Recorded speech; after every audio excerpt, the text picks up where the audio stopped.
streets to our house, climb the stairs to the roof, lay flat on your back.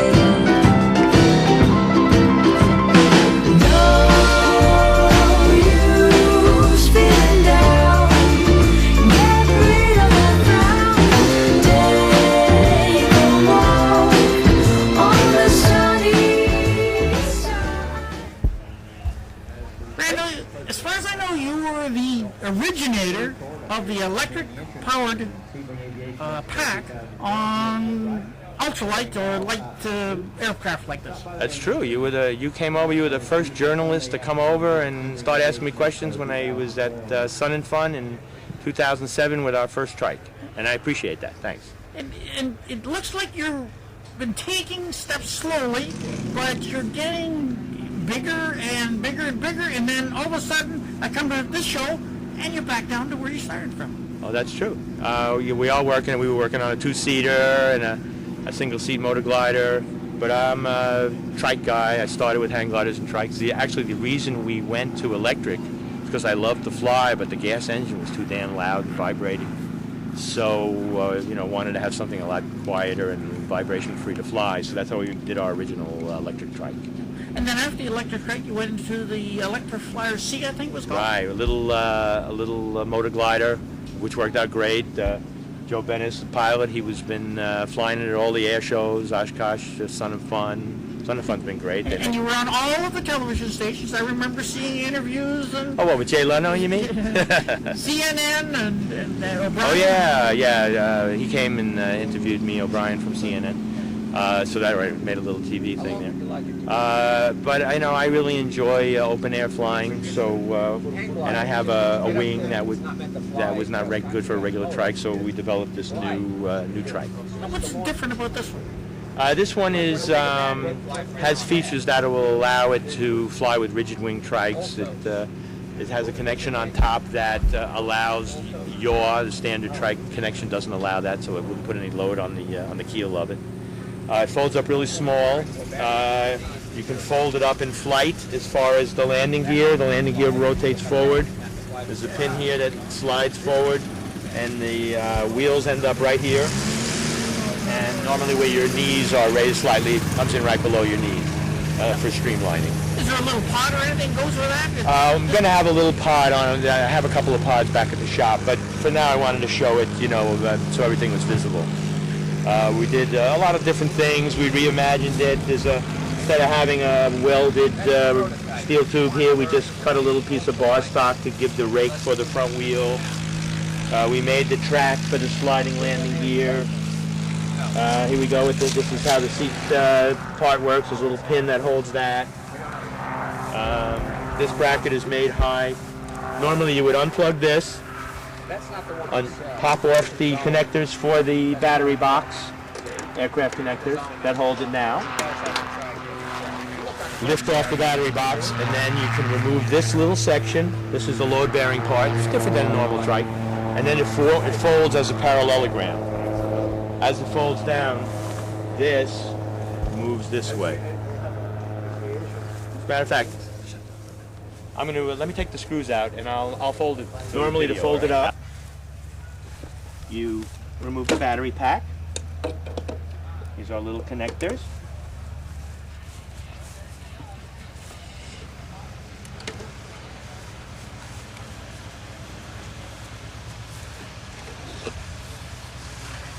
Batteries come here.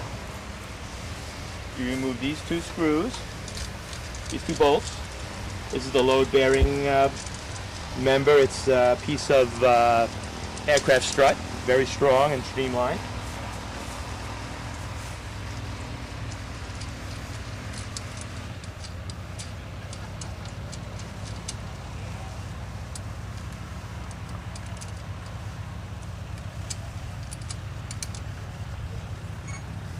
Give me a hand for a second, Joe.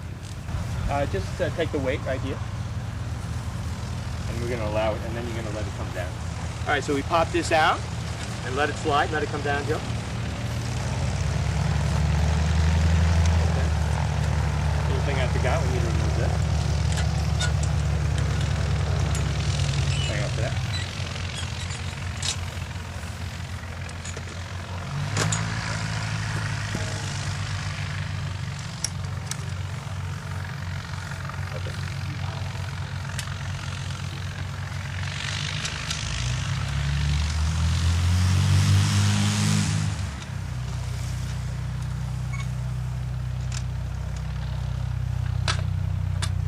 right, take this piece here. Okay. Okay, so now when we remove this strut, I'm going to leave it on here actually. But normally you would take that piece out. What's the action of it?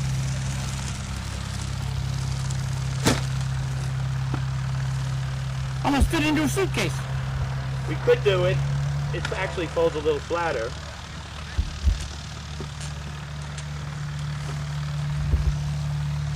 If you take off the seat.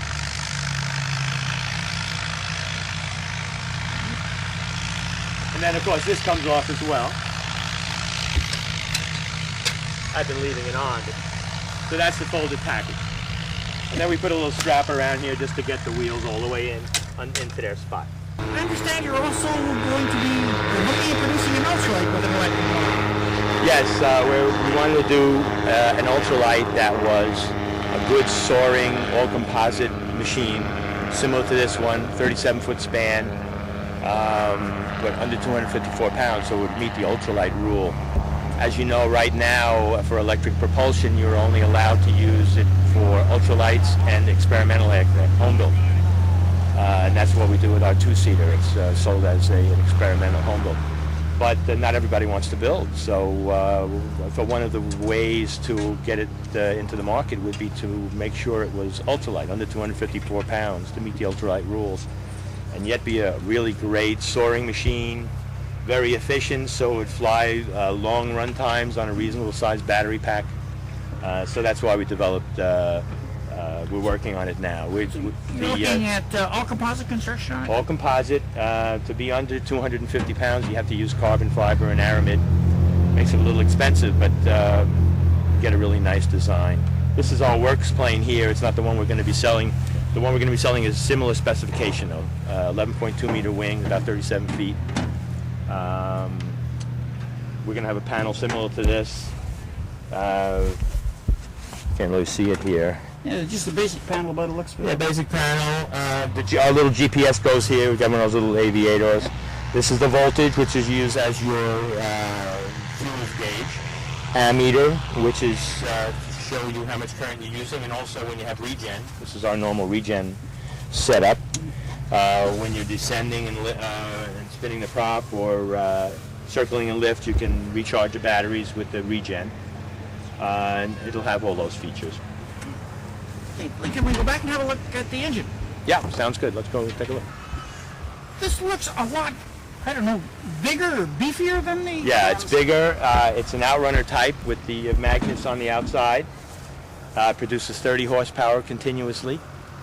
And we're going to be using it on our new projects. We also plan to make it similar size with the driving part. This is the driving part, the nickel-plated steel. 2 times as wide and 3 times as wide. Otherwise, the same diameter, with the windings bigger to make it in different power ratings.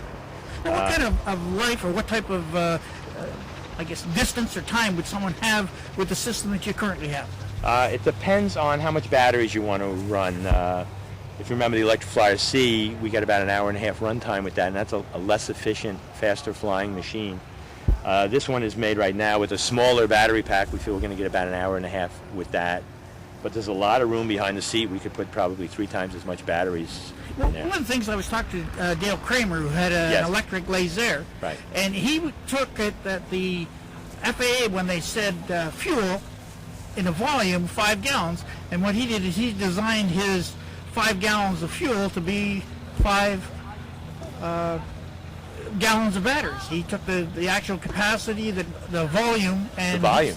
Yeah, he took it as volume. And well, I guess you could feel it that way. Probably, that's actually conservative. I went back and read the Part 103 rule, because some people were saying 30 pounds, which was the figure they used for ramp. 5 gallons for... Right, but that's the figure that was used for ramp checks when the Ultralight had its full gas tank in place.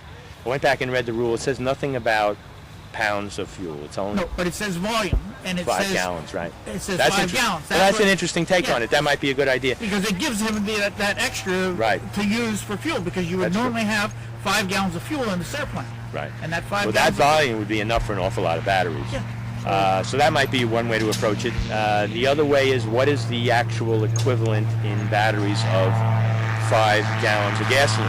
Yeah, And that's it's what I'm a tremendous, saying, that's what- but not even in volume and energy. It's even more. It's even a more amount. But we don't want that. If we could carry 100 pounds of batteries or more or less, this one only has 55 pounds of batteries in it. That would be fine for an efficient aircraft like this. So if we wanted to get some more information, follow you along, where do we find you on the web? ElectraFlyer, or you can just do electric aircraft or electric airplane in Google, and our site comes up right away. This motor is actually the most unique thing that we're doing now, and it's we run 60 poles, and each pulse from the controller just moves at a tiny amount, so it has tremendous torque, and it's supposed to max at 2,500 RPM, specifically made for electric propulsion that we're trying to do. And you're offering this propulsion package separate from your airplane. Yeah, as we're gonna be. This is the first one. This is the 3rd generation, and we've been working on it for quite a while. And we'll be offering this as well for people who need more power than our regular 20 horsepower propulsion kit that we've been selling for several years. We'll be offering this as well. Thank you very much for your time. Thank you.